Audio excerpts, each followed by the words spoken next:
Olá a todos.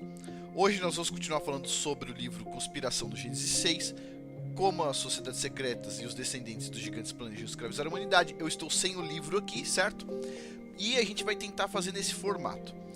Agora vamos lá, algumas questões. Teve muitas pessoas que não gostaram desse formato por causa do ruído do microfone. Então eu troquei o aparelho aqui e estou fazendo um novo teste, certo? A cordinha de cor diferente, ó, antes era vermelha. E vamos ver se vai ficar bom.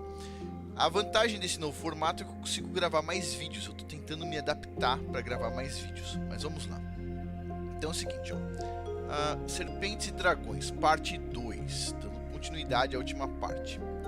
Antes de a gente começar, eu estou fazendo a divulgação do curso do mês de novembro, que ficou pronto perto do final do mês. Para quem vai entrar na área de membros, vai estar esse curso lá já. Preparação de carnes desidratadas para snacks, tipo jerk, que é esse tipo de carne aqui, é um tipo de carne bem fininha, certo? Para você usar em trilhas e tudo mais. E mais para frente, durante o ano de 2022, a gente vai ter um curso sobre preparação de carnes maiores, tipo prosciutto, certo? Aqueles pernis, no caso pernil de ovelha.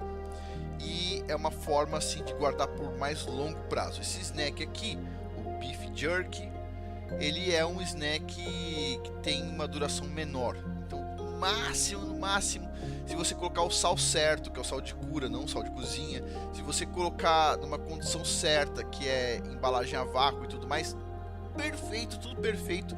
Se tiver uma desidratação correta, na temperatura correta, tudo perfeitinho, vai durar entre, no máximo, assim, 6 meses a um ano.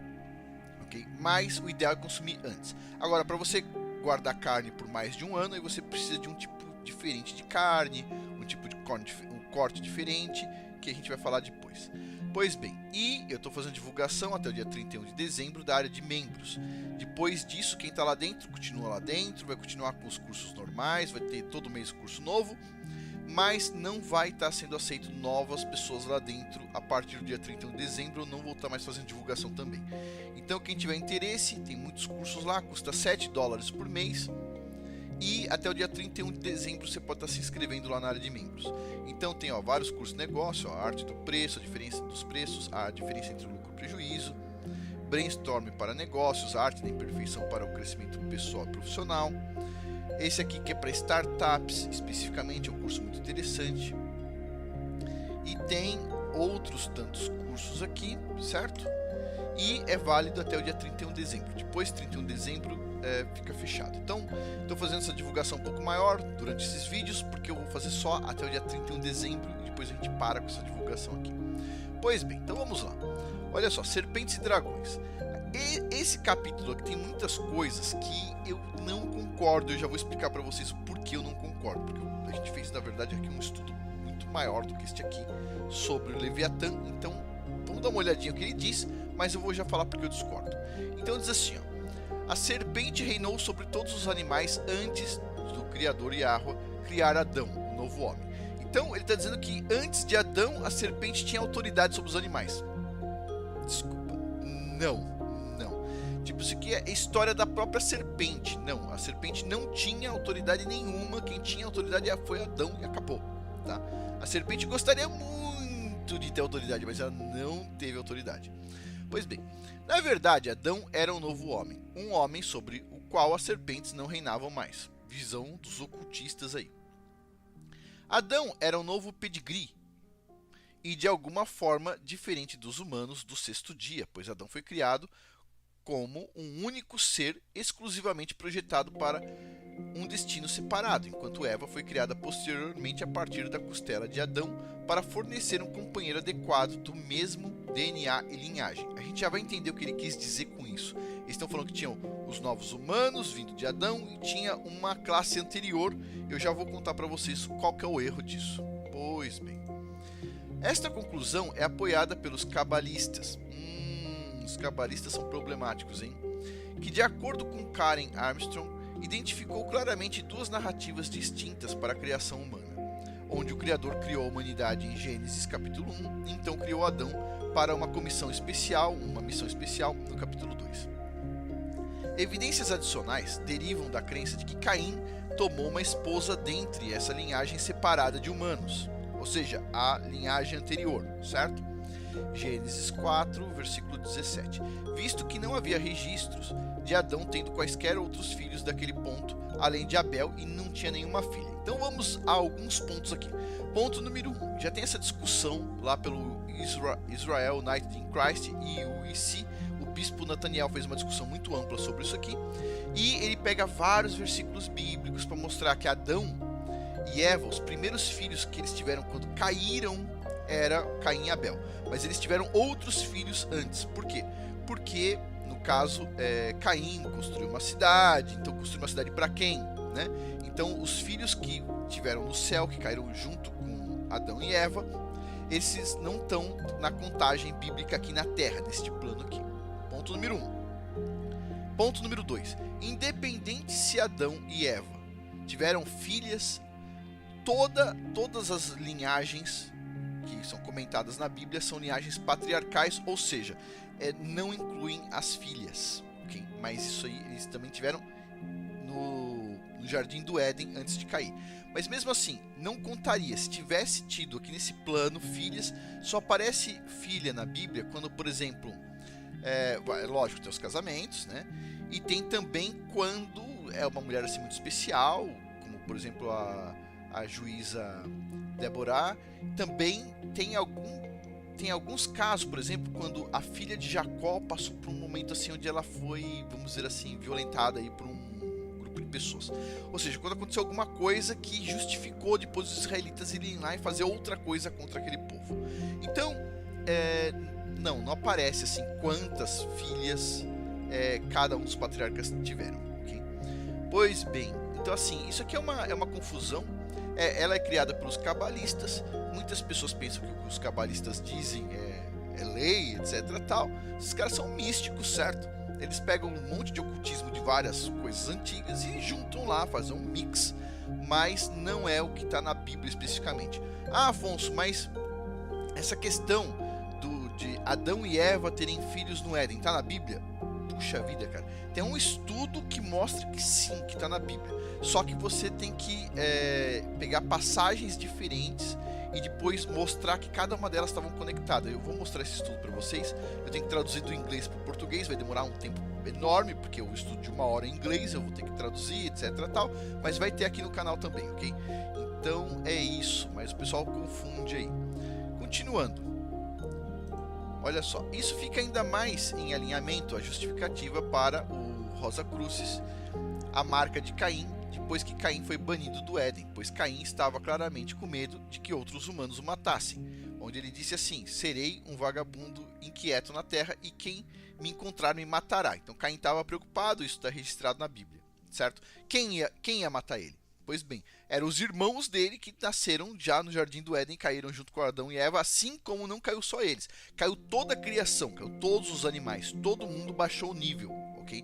Quando Adão e Eva pecaram, na verdade vamos deixar na ordem certa, Eva e Adão pecaram, o que acontece? Todo mundo caiu de nível, inclusive os animais. Bom, e aí continua. Mas o Criador disse-lhe: não, se alguém matar Caim, ele sofrerá vingança 7 vezes. Então Yahweh colocou uma marca em Caim para que ninguém que o encontrasse o matasse. Então Caim saiu da presença do Criador e viveu na terra de Nod, a leste do Éden, certo? Pois bem, a serpente pré-Éden pode muito bem ter sido igual aos humanos do dia 6 e pode até ter sido um ser competindo pelo domínio da terra, na visão dos ocultistas, porque na visão bíblica não teve competição nenhuma, certo? O Criador deu autoridade para Adão. Adão manda. A linhagem de Adão manda. Ponto. Mas, uma vez que o Criador criou e elevou um ser humano na forma de Adão, um ser que continha o fôlego do Criador, inclusive, né? Nós aqui todos, um ser que herdaria a terra por toda a eternidade, então toda a equação terrestre foi interrompida. As serpentes, patrocinadas por serafins, eram então claramente subordinadas aos mamíferos da linhagem de Adão e preparadas para serem manipuladas ou possuídas então por Satanás. A serpente enganou Eva e Adão era de fato um ser inteligente e realmente falava e andava ereta. Então isso é uma história já muito antiga que o pessoal conta que a serpente, no caso, ela tinha pernas, ela tinha braços, certo? ela andava ereta como o ser humano, etc. tal, e no caso ela perdeu aí os braços, pernas, etc. Foi condenada a rastejar, né? E tudo que ela come, por mais delicioso que seja, o pó iria sujar aquela comida e eu não sentiria aquele sabor, só o sabor da terra, do pó. Foi uma punição assim muito grande. E no caso aqui, muitas pessoas acreditam aí que isso foi um dos itens que deixou os anjos, se eu não me engano, serafins, um pouco chateados, porque eles tinham feições de serpente também, né? Mas no caso não era um anjo, era uma serpente mesmo. Bom, aqui tá uma dessas imagens aí desses filmes que o pessoal idolatra, né? Dos caras com cara de réptil, serpente, ou o que for. E continuando. Isaac Asimov acreditava que a serpente de Gênesis e o dragão da mitologia babilônica eram a mesma coisa. Que um dragão é apenas uma enorme serpente com asas, onde o sopro de fogo representa o veneno da serpente. Jó também descreve o Leviatã cuspidor de fogo como um dragão de várias cabeças.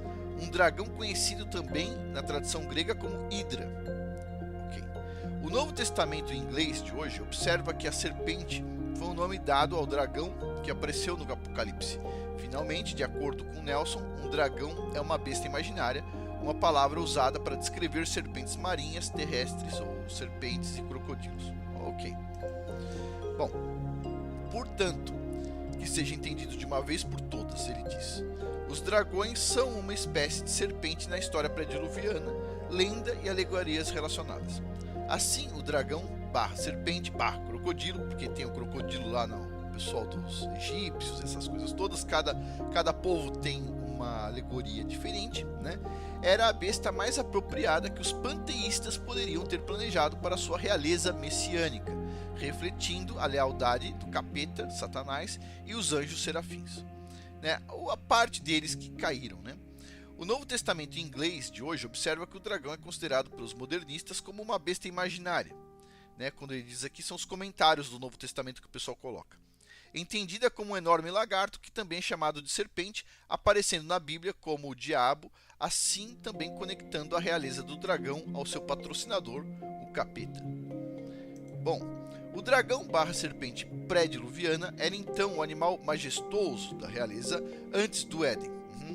E depois disso foi empregado como uma alegoria para o reinado patrocinado pelos anjos serafins, na verdade os anjos caídos, não todos, que foi mais uma vez baixado do céu à terra, tanto antes como depois do dilúvio, aos descendentes e seguidores de Caim e dos Néfilim, semelhantes aos serafins, por anjos semelhantes a serpentes, que é a aparência básica aqui dos serafins. A mitologia do dragão tem apelo mundial, isso é uma coisa curiosa, que tem no mundo inteiro, certo? Ele permeia, na verdade a mitologia permeia todas as culturas.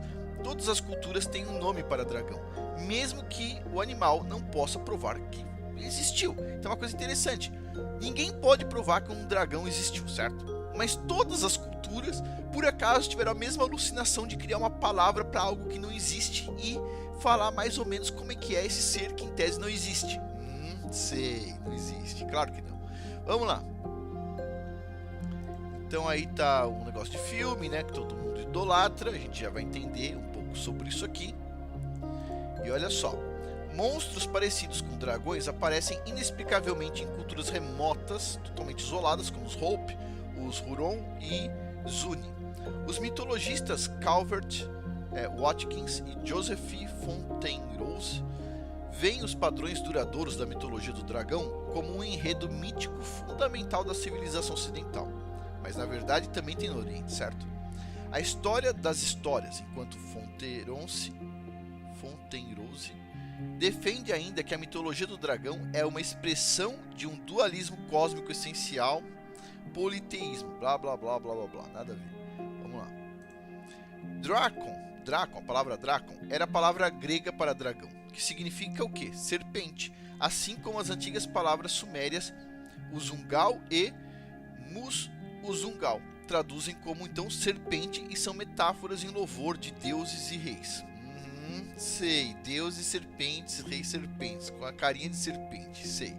O antigo e sagrado crocodilo era conhecido como Draco, o poderoso dragão da realeza, de onde o título Pendragon, dragão principal foi inventado nos reinos celtas britânicos, e de onde deriva a palavra romana para dragão, Draco. Agora vamos lá, o rei Arthur era conhecido também como o rei Pendragon, né? Sim. Olha só que interessante, a história é muito interessante.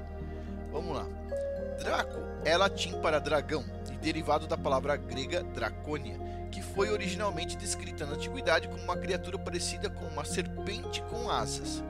Além disso, Draco derivou do Dracon original, ou Draconta, que se traduz alternativamente como assistir no espírito dos infames serafins observadores, os anjos que tinham asas.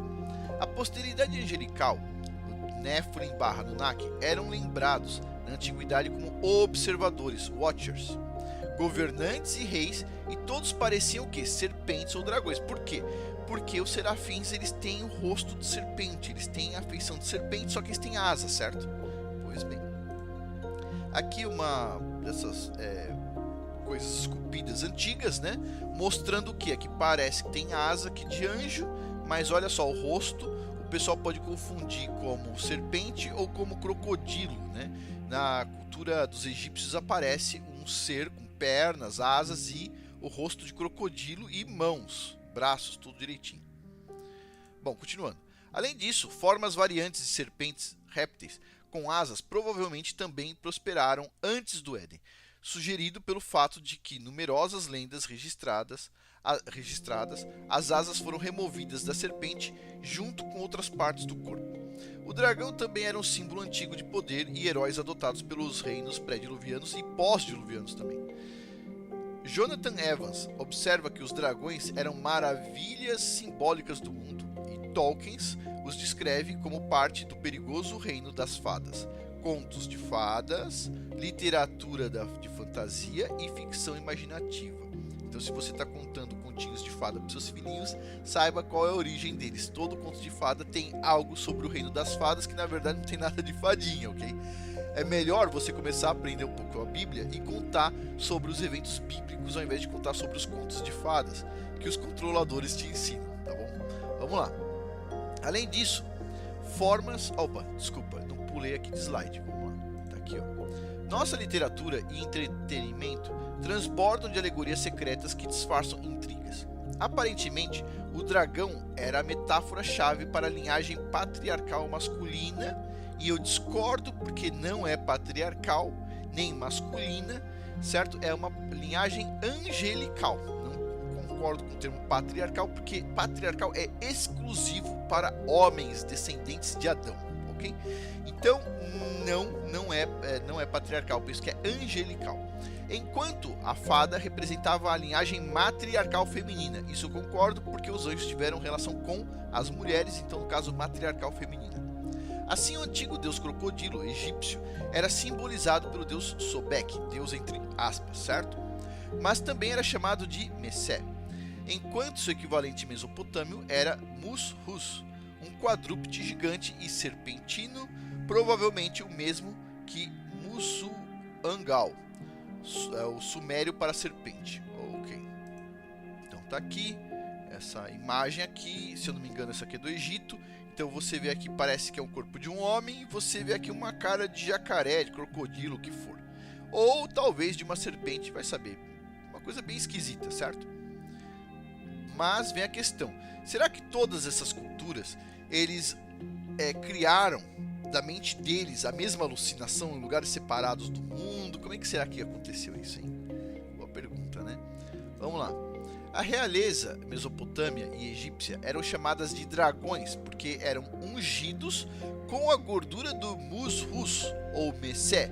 Reis eram então chamados de ungidos e messias. Lógico que falsos messias, falsos ungidos. Vamos começar por aqui. Essa gordura, olha, se alguém conhece essa cultura aí, me explica. Se o Mus-Hus ou Messé era um deus, como é que ele morreu para tirar a gordura dele? Se ele não morreu para tirar a gordura, de onde eles tiraram essa gordura? Foi do sovaco? Porque também pode ser a gordura do sovaco, ficou gorduroso lá, alguma coisa. Não sei, pra mim isso aqui é tudo bobagem, eu só tô aqui passando o que os caras antigos acreditavam, certo? Pois bem, a destreza do crocodilo representou a aptidão real do dragão messiânico realeza, com ênfase específica em algo messiânico falso, certo? Não é o verdadeiro. O pessoal gosta, a gente vai ver hoje ainda, que o pessoal gosta de se apropriar das coisas do Criador, de tudo que o Criador fez, e eles gostam de modificar as coisas do Criador. Se o Criador tem um dia específico para o descanso, lá o sábado, alguém vai dizer que é domingo, alguém vai dizer que é sexta, alguém vai dizer que é quarta. O que importa é tomar a apropriação do negócio. Se o Criador tem 10 mandamentos, chega um outro aí, né, a gente sabe, o Hassatan, diz que é na verdade um mandamento, ou 9, ou 8, ou 13, ou 15, ou o que for, né? Pois bem, então são 10 mandamentos principais. Depois é lógico, tem as leis, etc, tal, são coisas mais específicas encaixadas dentro de 10 mandamentos. Mas sempre tem aí tem o Hassatan para tentar, né, maquiar as coisas, mudar o que está escrito na Bíblia. Lembre-se, Rex Deus propaga uma linhagem real messiânica do Graal e das fadas, e que a linhagem Graal-fada era a linhagem matriarcal do dragão. Ok? Na verdade eu falei que a gente ia ver hoje sobre essa questão do Leviatã, mas é no próximo vídeo sobre a conspiração do Gênesis 6. Okay? É lá que a gente vai falar um pouco mais sobre isso. Mas continuando, a Rex Deus tem o desejo conjunto de apresentar o falso Messias serpente, estabelecendo como rei do mundo e de Jerusalém. O futuro anticristo está enraizado figurativa e genealogicamente na realeza do dragão Nephilim do Anel. A Rex Deus considera seus membros uma fusão de muitas linhagens reais, incluindo as de Arão, Davi, Saul, Aquenhatem, os Citas, os Troianos, os diversos exilados benjamitas, Temar, Jesus, Tiago, Maria Madalena e, por incrível que pareça, ainda outras tantas. Ou seja, toda a história compilada neles, basicamente. Não, tem um parente que era parente de Jesus, outro era de Tiago, outro era dos benjamitas, outro era de Saul, outro era de Aquenhatem. Sei. Nossa, que história longa, hein? Sim, todo mundo acredita nessas bobagens. Vamos lá. Não acredita ainda, mas vai acreditar. A dinastia do Graal, Fada, Dragão, Anel começou 3.000 anos antes do Messias. Atravessou o grande dilúvio para os tempos contemporâneos. Ela se espalhou do Egito, Mesopotâmia e Sítia para o equilíbrio do mundo, estabelecendo a suposta verdadeira raça de reis e dinastias da cultura do Senhor do Anel. A dinastia Graal, Dragão, de acordo com Gardner, passou para o ocidente principalmente por meio dos merovíndios, que se uniram por casamento com os Pendragons da Grã-Bretanha por meio de Faramund. Pessoal, eu sei que esse assunto aqui está um pouco chato, tá? Esse capítulo aqui realmente está chato. O outro é mais interessante, que é o do Leviatã. Mas não vou pular, certo? Vou continuar seguindo a linha do livro. Os merovíndios acreditavam que eles estavam ligados às linhagens de sangue do dragão paralelas de Ram e Tumbal-Caim, que de alguma forma sobreviveram através das casas reais da Sítia. Examine toda a literatura e entretenimento que promova heróis, titãs, dragões, fadinhas, elfos, tesouros antigos, conhecimentos antigos, alienígenas, vampiros, lobisomens, a mamãe terra, claro, pois todos são projetados para preparar essa geração desavisada, idiotizada para a escravidão e essa palavra que eu não sei se eu posso falar, hein? Essa eu não sei, hein? Começa com G. Tá aqui, ó. G. Espera um tempinho. Espera um tempinho. Si. Espera um tempinho. Completa aí. D-I-O. Ok? Bom, vamos lá. Continuando aqui. Não sei se vocês perceberam. O YouTube, ele não gosta de determinadas palavras. No caso deste livro, especificamente, ele não gosta de nenhum dos vídeos que eu faço aqui sobre esse vídeo. Outro ponto, não sei se vocês viram, o canal Patriarcas no Comando teve que trocar de nome por indicação do amigo YouTube, que aparentemente não gostou de um nome tão, como posso dizer assim, opressor. Se fosse assim, Patriarcas com algodão doce, aprovaria. Se fosse assim, Comunidade dos Ursinhos Carinhosos, aprovaria. Então eu tive que mudar o nome lá, tá? Comunidades Bíblicas. Vamos ver o que acontece daqui a um mês ou dois. Mas assim, a gente tem que selecionar um pouco as palavras. E finalizando aqui, próximo capítulo, aí sim, a gente vai entrar num negócio quente. Leviatã. Vamos falar sobre o Leviatã, Eu não concordo exatamente com o que está no livro, mas eu posso falar algumas coisas que eu acho interessante nesse capítulo aqui também. E, para finalizar, vou deixar o link abaixo do curso Preparação de Carnes Desidratadas para Snacks, Jerky, e também a área de membros. Vou deixar o link, tá válido até o dia 31 de dezembro, custa $7 por mês. Tem esse monte de curso que vocês estão vendo aqui, mais esse monte de curso, mais esses cursos, e faltou colocar o deste mês aqui, o do mês passado, na verdade. E agora em dezembro ainda vai ter outro curso esse ano. A área de membros todo mês tem curso novo, e no ano 2022 também vai ter curso novo todos os meses, só que não vai ter mais a área de membros para novos entrantes. Quem entrou continua lá dentro, vai continuar com os cursos, vai continuar entrando curso todos os meses, vão ter cursos inclusive mais caros do que o normal, mas vai estar tudo lá para vocês, aí os inscritos que estão lá desde o início inclusive, e até o dia 31 de dezembro. Quem eventualmente saiu, quer entrar de novo, etc, tal, tem essa janela aí aberta até o dia 31 de dezembro. Depois do dia 31 de dezembro, a área de membros vai ficar exclusiva para quem já está lá dentro. E eu vou comercializar só os cursos, e eu vou tentar montar pacotes. Os cursos não vão ter mais esses preços aqui. Na verdade, eles vão funcionar de forma diferente, ok? Bom, pessoal, por hoje é isso. Muito obrigado a todos aí pela atenção. Até mais.